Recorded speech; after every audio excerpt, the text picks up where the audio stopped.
मेरे ख्याल से ये this is one of the best option कि बच्चे इंजीनियरिंग करें। ऐसा नहीं कि हर बार जो माता पिता कह रहे हैं वो गलत कह रहे हैं। समग्र समुत्कर्ष योजना जो आजकल के पेरेंट्स को समझ नहीं, आज इतने ज़्यादा फिजिकल प्रॉब्लम हो रही है कोविड के बाद से, मेंटल प्रॉब्लम हो रही है, इथिकल तो भूल ही जाओ, स्पिरिचुअल तो भूल ही जाओ। तो आज बच्चे को हमें दो तरह से तैयार करना हो। बहुत अच्छा एक एवेन्यू है आर्मी। हाँ जी। आज आर्मी को पहलवानों की ज़रूरत नहीं है जी। 6 पैक्स दिमाग में होने चाहिए जी। तो इंजीनियर्स की बहुत आवश्यकता है, पढ़े लिखे लोगों की, कि हम अपने बच्चों को थोड़ा उनसे बात करें।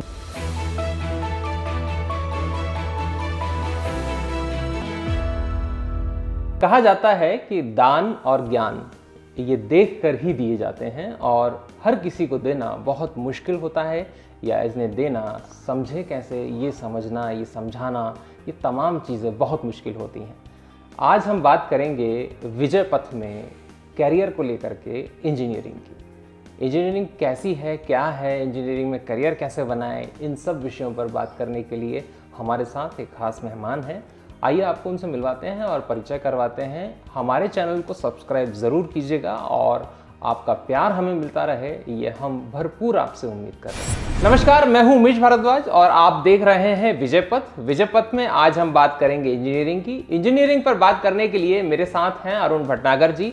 अरुण भटनागर जी का परिचय मैं चाहूँगा वो स्वयं दें तो बहुत अच्छा है, क्योंकि सर ने बहुत सारी तमाम उपलब्धियां हासिल की हैं और हम चाहेंगे कि सर से पहले परिचय लें, उसके बाद हम बात करेंगे इंजीनियरिंग की और इंजीनियरिंग क्या है, इसमें करियर कैसे बनाएं, कैसे आप भविष्य में आगे बढ़ सकते हैं। इन सारे विषयों पर आपको भटनागर जी बहुत आराम से और विस्तार से समझाएंगे। सर, आपका बहुत बहुत स्वागत है हमारे कार्यक्रम में। मैं चाहूँगा कि हमारे दर्शकों को आपको एक छोटा सा परिचय कि किस आज आप मुकाम पर हैं और कैसे यहाँ तक पहुँचे। देखिए उमेश जी, मुझे 47 साल हो गए कार्य करते हुए जी। मैंने अपना कैरियर 1975 में शुरू किया था as assistant professor in economics department. उसके बाद 1982 में ऑल इंडिया सिविल सर्विस में बैठा और 1983 में IRS ज्वाइन किया। देश के विभिन्न भागों में नियुक्ति हुई और 2015 में मैं सेवानिवृत्त हुआ। इसी अवधि में मैं 4 साल national academy of direct taxes जो नागपुर में है जी। वहाँ 2 बार रहा, एक बार फैकल्टी मेंबर और दूसरी बार एडिशनल डायरेक्टर जनरल होकर के, जहाँ right from assistant commissioner to chief commissioner training के लिए आते हैं। जी। इसी बीच में IIM बेंगलोर से भी एग्जीक्यूटिव MBA किया, एग्जीक्यूटिव मैनेजमेंट प्रोग्राम है उनका, और एक आध कोर्सेज विदेशों से भी किए। जी। फिर 2015 में रिटायर होने के बाद मैं एडवाइज़र रहा चेयरमैन का एक कॉरपोरेट का, मार्केटिंग एंड बिजनेस डेवलपमेंट। और दिसंबर 2017 में जब इस कॉलेज का मैनेजमेंट चेंज हुआ, ये कॉलेज 3 कॉलेज हैं, Indore institute of science and technology, Indore institute of pharmacy and Indore institute of management and research. Okay. तो इन तीनों में 3 प्रिंसिपल हैं, उनके ऊपर मैं डायरेक्टर जनरल के रूप में काम कर रहा हूँ। तो दिसंबर 2017 में मैंने यहाँ ज्वाइन किया, तब से लेकर के अभी तक हूँ, 5 साल पूरे होने वाले हैं जी। और इस कार्यकाल की उपलब्धि जो है वो यही है कि हमारे छात्र हमारा नाम आगे ले जा रहे हैं, गौरव की बात है। जी। इस साल हमारी 6 टीमें हैकाथॉन फाइनल में पहुंची नेशनल लेवल पे। जी। उनमें से 2 टीमों को फर्स्ट प्राइज़ मिला। ओके। तो जो हम लोग कर रहे हैं उसका रिजल्ट आ रहा है। श्योर। तो ये एक छोटा सा परिचय है। सर, आपने जो अपनी चीज़ें बताई, निश्चित तौर पर जो अनुभव रहा आपका और वो बच्चों को आज मिल रहा है, हम देख रहे हैं AST के बच्चे इंदौर ही नहीं विदेशों में और देश भर के तमाम जैसे जहाँ पर एक्सप्लोर कर सकते हैं खुद को, वहाँ जाके वो एक्सप्लोर कर रहे हैं और अपना नाम कमा रहे हैं। तो ये एक बड़ी उपलब्धि आपके लिए है, इसके लिए हम आपको बहुत बहुत शुभकामनाएं भी देते हैं। हम सर बात कर रहे हैं इंजीनियरिंग विषय पर। जब एक इंजीनियर की बात आती है तो मुझे लगता है कि जब इस देश को बनाने की बात आती है तो एक इंजीनियर की बात आती है, क्योंकि एक इंजीनियर जो है वो तमाम सेगमेंट ऐसे हैं आज जो खुल चुके हैं इंजीनियर के लिए, और एक करियर बनाने के लिए एक अच्छा विकल्प जो है उभर कर इंजीनियर आया है। तो क्या ये कहा जा सकता है कि इंजीनियर एक बहुत अच्छा करियर ऑप्शन है? वैसे क्वालिफिकेशन की दृष्टि से मैं इसमें बोलने का अधिकारी नहीं हूँ जी, क्योंकि मैं इंजीनियर नहीं हूँ जी। लेकिन मेरी दोनों डॉटर्स, उनको मैंने इंजीनियरिंग ही करवाया जी, और खूब सोच के विचार के ही कराया जी, और दोनों ही आज विदेश में हैं, दोनों ने विदेश से ही मास्टर्स करा है जी। तो इसलिए चूँकि आप अपने बच्चों को जब पढ़ाते हैं तो आपको अनुभव ज़्यादा हो जाता है कि भाई कौन सा करियर अपनाना चाहिए। श्योर। तो मेरे ख्याल से ये this is one of the best option कि बच्चे इंजीनियरिंग करें। हमारे सर, मैं आपको रोक रहा हूँ बीच में, हमारे जो समाज है एक मनोस्थिति इस तरह की बन गई है कि इंजीनियर बनने के बाद भी आपने अगर कर लिया तो नौकरियां बड़ी मुश्किल होती हैं। ये बिल्कुल गलत धारणा है। इंजीनियरिंग के बाद इतने स्कोप हैं, इतने एवेन्यूज़ खुलते हैं जी। जैसे फॉर एग्जांपल बहुत अच्छा एक एवेन्यू है आर्मी। हाँ जी। आज आर्मी को पहलवानों की ज़रूरत नहीं है, जी। 6 पैक्स दिमाग में होने चाहिए। जी। तो इंजीनियर्स की बहुत आवश्यकता है, पढ़े लिखे लोगों की, कि जो अगला जो भी वार अगर ना हो, भगवान की दया अगर होगी, तो उसमें सारी चीज़ें इलेक्ट्रॉनिक्स एंड कम्युनिकेशन और बहुत हाई टेक मस्तिष्क युद्ध होगा। युद्ध होगा और AI बेस्ड होगा। निश्चित। इसके अलावा इंजीनियर्स IAS में बैठ सकते हैं। हमारे साथ ही कई मेरे बैचमेट्स इंजीनियर थे, जी। सिविल सर्विस में बैठ सकते हैं। ओके। तो दूसरा ऑप्शन ये हो गया। हाँ। तीसरा ऑप्शन ये हुआ कि अगर वो कोर में अच्छे हैं, मान लीजिए कि उनको बहुत रुचि है, जैसे वो कंप्यूटर साइंस लिया ओके। और कंप्यूटर साइंस में बहुत अच्छा कर रहे हैं, जी। तो वो उनके सामने 2 रास्ते हैं, एक तो गेट या उनको GRE। जी। गेट करके वो किसी भी PSU में जा सकते हैं जी। और पब्लिक सेक्टर अंडरटेकिंग बहुत अच्छा करने लगी है। पहले जो हुआ करता था कि लॉस मेकिंग है, वो धारणा बदल रही है। तो वो गेट करके MTech कर सकते हैं IIT से, अच्छे कॉलेजेस से, ओके। और GRE करके वो MS करने बाहर जा सकते है। हैं। और उसके बाद बहुत ही कैरियर ऑप्शंस गजब के हैं, खुल जाते हैं एकदम। अनंत संभावनाएं हैं। ठीक है। फिर एक आता है कि आप कोर में अच्छे हैं लेकिन बहुत अच्छे नहीं हैं, लेकिन आप एक्सट्रोवर्ट हैं ओके। और आपकी कम्युनिकेशन पावर बहुत अच्छी है, तो ऐसे बच्चों को 2 रास्ते हैं, वो GMAT अपीयर करें और CAT में अपीयर करें। ओके। और बहुत सारे स्टेट लेवल के मैनेजमेंट के एग्जाम्स हैं, यस। उनमें अपीयर करके MBA करें। मैंने देखा है सर, तमाम जो IAS हैं बहुत सारे इंजीनियर्स हैं उनमें। हाँ, तो ये आपने जो कहा कि कहीं ना कहीं सटीक बैठती है बात। जी बिल्कुल। तो इंजीनियरिंग के बाद वो MBA करें जी। और इंजीनियरिंग के बाद MS करें ओके। और जैसे पहले बताया आर्मी में जाएं। इसके अलावा और एक बहुत अच्छी बात हो रही है कि जिस तरह से आज भारत सरकार का जो लक्ष्य है आत्मनिर्भरता की ओर, जी, तो उसमें वो स्टार्टअप शुरू कर सकते हैं, ओके, खुद के एंटरप्रेन्योर बन सकते हैं। और हमारे तीनों कॉलेज में हमने 25-25 लाख का फंड ईयर मार्क कर रखा है उन बच्चों के लिए जो स्टार्टअप कर सकते हैं। क्या बात है दर्शकों, ये बहुत गौर करने की बात है जो सर बता रहे हैं, आप ध्यान से सुनिए। तो स्टार्टअप शुरू कर सकते हैं और आज भारत सरकार बहुत ज़्यादा इस पर विशेष बल दे रही है, बहुत सारे प्रोत्साहन स्कीम चल रही है। फिर इसरो में जा सकते हैं। जी, इसरो का भी एक विकल्प बहुत अच्छा विकल्प है। तो आज जॉब की कमी नहीं है, आज उस जॉब के लायक लोगों की कमी है। मैं इस बात को आगे नहीं बढ़ाऊंगा कि स्किल इंडिया की हम शायद बात कर रहे हैं और स्किल इंडिया की तरफ आगे बढ़ना है, क्योंकि सिर्फ एक दिमाग कुछ नहीं कर सकता, लेकिन एक स्किल्ड माइंड अगर है तो वो बहुत सारी चीज़ों को आगे ले जा सकता है। बहरहाल जो हमारा दर्शक मंडल है वो बहुत छोटी उम्र का है सर, हम बात करते हैं 12वीं तक के बच्चों की, और हम उन पर बहुत ज़्यादा काम कर रहे हैं। तो अगर ऐसे बच्चे जो छोटे बच्चे हैं वो अगर इंजीनियर बनना चाहते हैं तो उनके माता पिता की सोच और उन बच्चों की सोच कैसी होना चाहिए? उनकी सोच ये होनी चाहिए कि engineering is a wonderful profession, और आगे जगह जो समय आने वाला है वो AI बेस्ड आने वाला है। निश्चित। ब्लॉकचेन, ये कुछ आजकल के जो 12th के बच्चे हैं वो बहुत जागृत हैं। मैं बता रहा हूँ, आप उनको बच्चा मत समझिए, वो बहुत अच्छा जानते हैं। उनकी नॉलेज बहुत है क्योंकि पाइथन पढ़ना शुरू कर दिया। अब हमने भी कंपलसरी कर दिया कि फर्स्ट ईयर के 2nd सेमेस्टर में पाइथन जरूर हम बेसिक स्टैटिस्टिक्स विद पाइथन पढ़ाएंगे, क्योंकि एक और चीज़ ज़रूरी है बच्चों को जानना, वो है स्टैटिस्टिक्स, पाइथन। करेक्ट। और एक हमने एक नया प्रयोग किया अपने यहाँ कि जो हमारे बच्चे इस अंचल से आ रहे हैं, मैं यूपी का हूँ, मैंने भी वो त्रासदी झेली है इंग्लिश की, कि हम लोग सब हिंदी मीडियम के थे, बल्कि हमारा जो दोस्त जिसने IAS टॉप किया वो भी हिंदी मीडियम का, उसने IAS टॉप किया। तो बच्चों को ये कॉम्प्लेक्स हो जाता है कि हम हिंदी मीडियम स्कूल से पढ़े हैं। निश्चित। तो हम उस कॉम्प्लेक्स को यहाँ दूर करते हैं। हमने यहाँ परमानेंट फैकल्टी अपॉइंट कर रखी है इंग्लिश की और एप्टीट्यूड की, जो उनको पूरी 4 साल की यात्रा उनके साथ चलेंगे, और जब वो 4 साल बाद निकलेंगे तो इस लायक हो जाएंगे कि वो अपनी इंग्लिश को, अपनी बातों को, अपने विचारों को इंग्लिश में अच्छे से कम्युनिकेट कर सकें। क्या बात। मैं उनसे मजाक में कहता हूँ कि 20 सेंटेंस इंग्लिश में बोलना काफ़ी है, उसके बाद HR हिंदी में बोलना खुद ही शुरू कर देगा। तो इसलिए कोई हमें शेक्सपियर की इंग्लिश नहीं चाहिए, तो हमें आपको अपनी बातों को आप स्पष्ट तरीके से सिंपल इंग्लिश में समझा सकें, वो काफ़ी है। पर आजकल एक और बात है कि उनका एम्फेसिस भी इंग्लिश पे कम होता जा रहा है। वो ये देख रहे हैं कि वो कोडिंग में कितना अच्छा है, वो आउट ऑफ। देखिए एक और नई चीज़ आई है कि हम अपने बच्चों को थोड़ा उनसे बात करें, उनके साथ कम्युनिकेट करें। आज ये जो पहले से डिसाइड ना करें कि बच्चे को ये करना है। देखिए मेरा बच्चों से अक्सर ये कहना है कि सपने जो हैं वो उधार के नहीं होने चाहिए। जी जी जी, सपने आपके अपने होने चाहिए। अपने होने चाहिए। तो पहले बच्चों अपने को पहचानो कि तुम किस चीज़ में इंटरेस्टेड हो। निश्चित। तो उधार के सपनों से नहीं चलेगा काम, क्योंकि अगर अपने सपने होंगे निश्चित तो दो चीज़ें आ जाएंगी। जब आपके अपने सपने होते हैं तो पैशन आएगा और लगातार कोशिश, जिसे हम कहते हैं कि लगातार परसिवरेंस। जी। तो पैशन प्लस परसिवरेंस। जी जी जी। तो और सपने जब अपने होंगे तो ऐसे होने चाहिए जो आपको सोने ना दें। बिल्कुल। तो वो बच्चों को जो पेरेंट्स हैं उनको ये समझाना है कि बीटेक मात्र कैरियर नहीं है। जैसे अब आजकल MBBS कोई कैरियर नहीं है। MBBS के बाद MD, निश्चित, MD के बाद DM।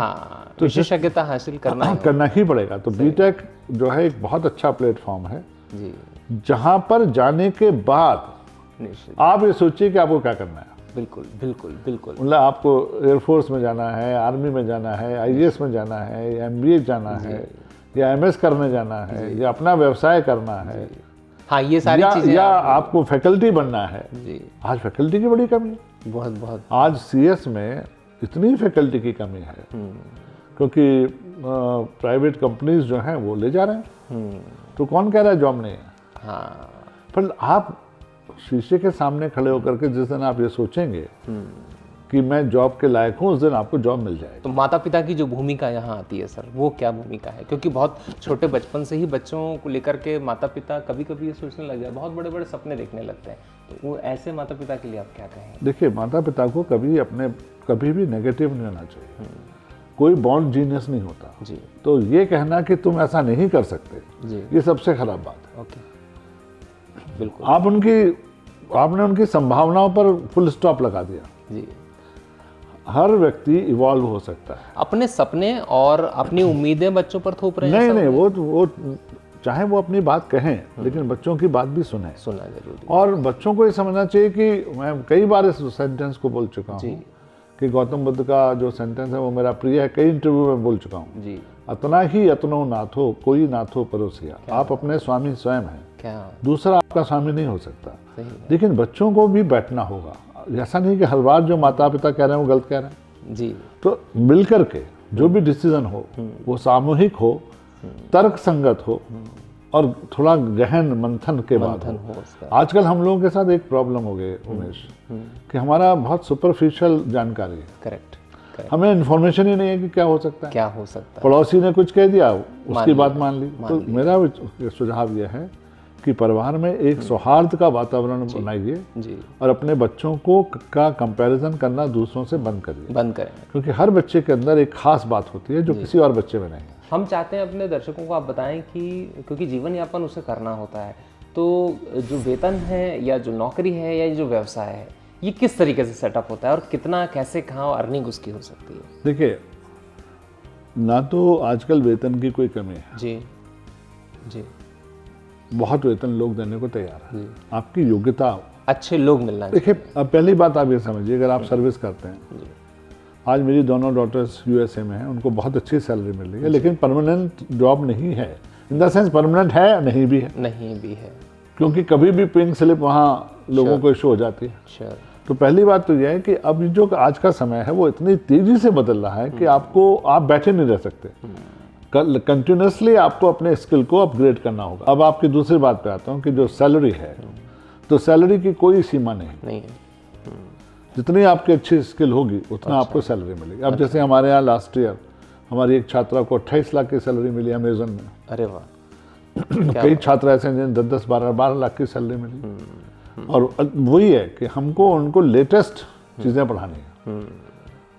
तो वो लोग इस बात की चिंता ना करें कि सैलरी कितनी मिलेगी, वो इस बात की चिंता करें कि योग्यता कितनी अर्जित करनी। तो मुद्दा यही है कि आप योग्यता पर ज्यादा ध्यान दें। और एक और बात, ऐसे मैं किसी की आलोचना नहीं करना चाहता कि और ऐसे कॉलेज में एडमिट कराइए जहाँ पर की योग्यता को, चाहे वो कोई भी कॉलेज हो, जहाँ पे मेरिट को, क्वालिटी पर जो विशेष बल दिया जाए। हाँ, कि आजकल क्या होता है कि बहुत यहाँ कम फीस है जी, तो अरे भाई अगर कम फीस है, मान लीजिए 20,000 रुपये साल का, तो कितने साल बचाए आपने पूरे 4 साल में? 80,000। 80,000 वो तो 1 साल में ले लेगा, 1 साल में ले लेगा। ठीक बात। तो जहाँ पर क्वालिटी ओरिएंटेड जो पढ़ाई है वो होनी चाहिए, वो होना जरूरी। इसलिए हमने अपने कॉलेज में कंपलसरी कर दिया है कि हर सेमेस्टर के बाद 30 घंटे की एक अलग scheme, SIG skill improvement scheme शुरू करिए। अच्छा, हमने अपने नाम रखा है, हम उससे ऊपर भी गए हैं जी।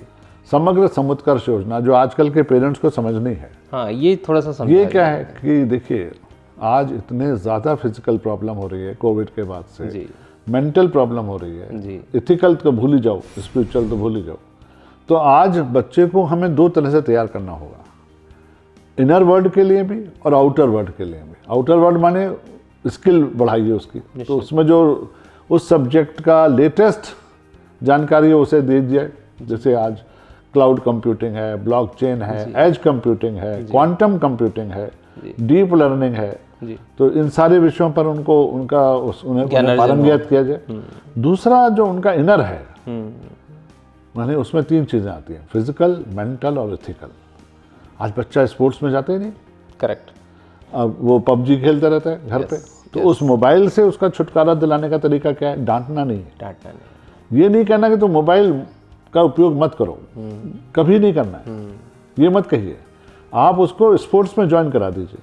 क्या बात। देखिए क्या होता है कि हम बहुत बड़ी गलती कर रहे हैं। हाँ। हम कोई चीज़ को मना करने से वो चीज़ खत्म नहीं होगी, आप उससे बेटर चीज़ शुरू करवाइए। हाँ, तो उसका इंटरेस्ट वहाँ चला जाएगा। फिर वही बात है कि हमको अच्छा विकल्प देना हो। अच्छा विकल्प दीजिए, तो फिर वो बुरा विकल्प, भाई आज आप जो नॉवेल आप बचपन में पढ़ते थे, चंदा मामा, आप पढ़ रहे हैं आप? हाँ, अब नहीं पढ़ते। क्यों नहीं पढ़ रहे? क्योंकि अब आपको हमारे पास विकल्प है, इसलिए तो आप उसका ध्यान तो आकृष्ट करिए। आप उसे, हम लोग पहले क्या करते थे, अपने बचपन के बता रहे हैं कि हम 4 बजे स्कूल से आए और 15-20 मिनट के अंदर नाश्ता खत्म करके हम 4:30 बजे फील्ड पे होते थे, उतर जाते थे, और चाहे कुछ भी खेलें। करेक्ट। आज वो बच्चों में वो टेंडेंसी हमें दोबारा से लानी होगी, जो खेलो इंडिया अभियान है। यस। हम उस कॉलेज, अपने कॉलेज में अभी हमने नेशनल पिकल बॉल टूर्नामेंट कराया। अच्छा, एक नया गेम शुरू है। अरे वाह। और मेरा साक्षात्कार उस गेम से अभी जनवरी में हुआ, 2022 में, जब मैं USA गया। क्या बात। ये एक नया गेम है जिसमें टेनिस, बैडमिंटन और TT का मिश्रण है। अच्छा। तो मैंने निश्चित कर लिया कि जैसे ही मैं इंदौर पहुंचूंगा पिकल बॉल का कोड बनवाऊंगा। अरे वाह। यहाँ पे मैंने पता किया अभी कोई पिकल बॉल है, पता लगा है एक एसोसिएशन है। तो वो लोग मेरे पास आए, बहुत ही भले लोग थे। क्या बात। उन्होंने कहा साहब आप मध्य प्रदेश के अध्यक्ष बन जाइए। अच्छा। तो हम मध्य प्रदेश पिकल बॉल का मैं प्रेसिडेंट बन गया। अच्छा। अभी हमने स्टेट टूर्नामेंट कराया अक्टूबर में, और उसके बाद नेशनल कराया 7, 8, 9 में। पहले सितंबर में स्टेट कराया और 7, 8, 9 अक्टूबर में हमने नेशनल कराया। बच्चों ने बड़ी जल्दी ग्रैब किया। हाँ, नहीं पता लगा कि हिंदुस्तान में कई जगह खेला जा रहा है। क्या बात। हम लोग एस्टिमेट कर रहे थे कि 200 बच्चे आएंगे, 400 स्टूडेंट, 400 प्लेयर्स आए 18 स्टेट से। अरे वाह। सिक्किम, कश्मीर तक का रिप्रेजेंटेशन। अरे वाह, अरे वाह। और हमारे बच्चों ने भी अब पिकल बॉल खेलना शुरू कर दिया। आज मेरे पास रिक्वेस्ट आई थी मेरे हॉस्टल के बच्चों के साथ, संडे को अलाउ करिए। बिल्कुल करेंगे। आप संडे सैटरडे दोनों दिन खेलो। दोनों दिन कीजिए। आप सुबह से शाम तक खेलो। यानी पढ़ाई के साथ ये खेल भी बहुत जरूरी है। बहुत जरूरी है। आज आप जितने भी बहुत ही जो भी अपने कैरियर की ऊंचाइयों पर पहुंचे हैं, उनके अगर आप स्टडी करें, वो 2 चीजें जरूर करते हैं। उनकी हॉबी जरूर होती है। ओके, मतलब मेंटल और फिजिकल दोनों चीजें जो हैं बहुत जरूर। तो अभी मैंने फिजिकल बात की, कहते हैं ना कि मेंटल की बात नहीं करी। हाँ, मेंटल की फिजिकल की बात की। अभी हाल ही में हमने अनुबंध किया है हार्टफुल मेडिटेशन ट्रस्ट के साथ। अच्छा। जो AICT ने भी 3 साल का उनसे MOU साइन किया है। हिंदुस्तान के सारे यूनिवर्सिटीज और कॉलेजेस को फ्री में, जो विलिंग है उनको फ्री में योगा और मेडिटेशन की ट्रेनिंग देना। अरे वाह। तो हमने भी जो नंबर 1 है वर्ल्ड के मास्टर राजी, वो इंदौर आए हुए थे, उनके साथ मेरा तीनों कॉलेज का उन्होंने स्वयं हस्ताक्षर किए, क्योंकि वो और हम अब एक दूसरे से 95 से परिचित थे। अरे वाह। क्योंकि मैं भी इस मिशन में हूँ 95 से। अच्छा, हाँ जी, हाँ जी, हाँ जी, तो ध्यान से, ध्यान से। क्योंकि उमेश सबसे बड़ी बात जो हो रही है आज, जो बच्चा है जी। ही इज टोटली परटप्ट, उसको समझ में नहीं आ रहा क्या करे, क्या बात। तो उससे बात करना जरूरी है। हाँ, वो ना तो लक्षित है ना केंद्रित है। तो उसे बताया किसने है? सही बात। बताते ही नहीं कोई, डिफोकस है। वो बताता ही नहीं, और उसको और हीन भावना से आप उसे और ग्रसित कर सकते हैं कि तुम तो कुछ नहीं कर सकते। अच्छा, कितने नंबर आए तुम्हारे भाई? 55, अब तुम कुछ नहीं हो सकते, दुकान खोल लो। तो ये जो आप उसकी संभावनाओं पर मोरल डाउन कर दिया। जो आपने फुल स्टॉप लगा लिया, ये वो बहुत बुरी बात है। ठीक बात है, सही है। मतलब उसमें अनंत संभावनाएं हैं। अगर he if is ready to evolve, he can evolve, और वो गजब कर सकता है। तो वो बताना जरूरी है। तो मेंटल के लिए मेरा ये कहना है बच्चों से कि 60,000 से 80,000 थॉट एक दिन में आते हैं। इसको हम ये कहते हैं you are in a high beta wave. Okay.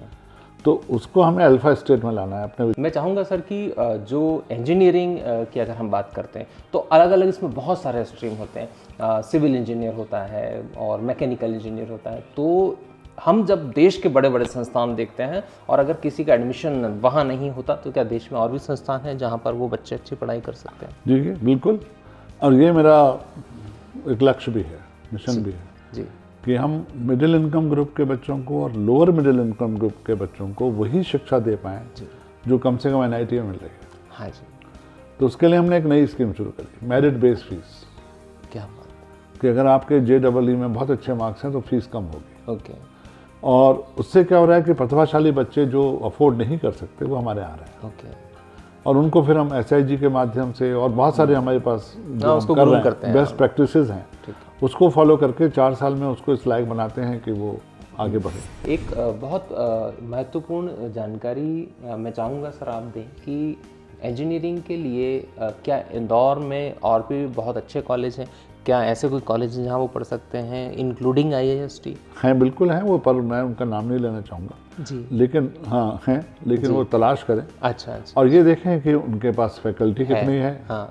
उनमें से PhD कितने हैं, प्लेसमेंट कैसा हो रहा है, थोड़ा रिसर्च करें। मुझे लगता है उसमें सर की जो बातें हैं उनको आप इस प्रोग्राम में आपने सुना होगा, और इस कार्यक्रम के माध्यम से मैं चाहूँगा कि आप अपने दोस्तों तक भी ये बात पहुँचाएं, क्योंकि ये सिर्फ एक इंजीनियर की बात नहीं है, एक सफल व्यक्ति की बात है, एक अच्छा मनुष्य बनने की बात है, एक अच्छा व्यक्ति बनने की बात है, एक अच्छा इंसान बनने की बात है कि हम एक जीवन को, अपने आप को पूरा संपूर्ण सफलता कैसे लेकर के आए। तो उन सब विषयों पर मुझे लगता है, क्योंकि समय बहुत अल्प है, बहुत कम है, मैं अभी और भी लंबी बात करना चाहता था लेकिन हमारे पास समय के बंधन हैं। जैसा कि आप जानते हैं बहुत छोटा हम समय इसका रखते हैं कार्यक्रम का, और उतने कम समय में बातें समेटना हमारे लिए बड़ा मुश्किल होता है। गागर में सागर भरने का प्रयास है, लेकिन जो भी बातें हमने आज की हैं मुझे पूरी उम्मीद है आपको ये कार्यक्रम पसंद आया होगा, और इस कार्यक्रम के माध्यम से निश्चित तौर पर एक इंजीनियर तो आप बनेंगे ही, लेकिन एक सफल इंसान भी बनेंगे, ऐसी मैं पूरी उम्मीद करता हूं। आपका कार्यक्रम में आने के लिए साहब भटनागर जी बहुत बहुत धन्यवाद। मैं बहुत बहुत आभारी हूं कि आपसे हमें बहुत अच्छी चीज़ें सीखने को मिली, और हम एक माध्यम हैं आपकी बात हमारे दर्शकों तक पहुंचाने का, और जो बहुत सारे ऐसे पहलू हैं हम कोशिश करेंगे कि एक और कार्यक्रम के माध्यम से आपसे जुड़े। हाँ बिल्कुल, मैं बच्चों को यही कहूँगा कि किसी ने पूछा कि लाइफ का मीनिंग क्या है, तो उसने यही कहा कि there is no meaning of life जी, but it gives you opportunity to create meaning. जी जी, निश्चित। तो जीवन हमको अवसर देता है, अवसर देता है, असीमित संभावनाओं का। तो अपनी संभावनाओं की पूर्णता तक पहुंचिए, और अपना कर्म से अपने विचार से अपना भविष्य निर्मित करें। एक आखिरी लाइन के साथ मैं भी समापन करता हूं कि करत करत अभ्यास के जड़मत हो सुजान, और रसरी आवत जात है सिल पर हो तो निशान। जैसा मैं हमेशा से कहता आया, इस बार भी उसी बात को रिपीट करता हूं कि आप अपने अभ्यास को, अपनी प्रैक्टिस को बिल्कुल मत छोड़िए, क्योंकि जब तक आप प्रैक्टिस करते रहेंगे आप जिंदा रहेंगे, आप जिंदा दिली से जिएंगे। जिस दिन आपने अभ्यास बंद कर दिया, लगता है उस दिन सब कुछ खत्म हो जाता है, और व्यक्ति, जैसा सर ने कहा कि हम अंधकार में जीवन जीने लगते हैं। हमने खुद अपनी लक्ष्मण रेखाएं खींच रखी हैं, तो हमको उन लक्ष्मण रेखाओं से बाहर आना है और खुद को एक सफल व्यक्ति बनाना है। यही हमारी कोशिश, हमारी उम्मीद है। अगले कार्यक्रम में एक नया विषय लेकर के आपके सामने आएंगे, और फिर बात करेंगे विजय पथ में एक नए विषय पर और एक नए मेहमान के साथ। तब तक के लिए नमस्कार।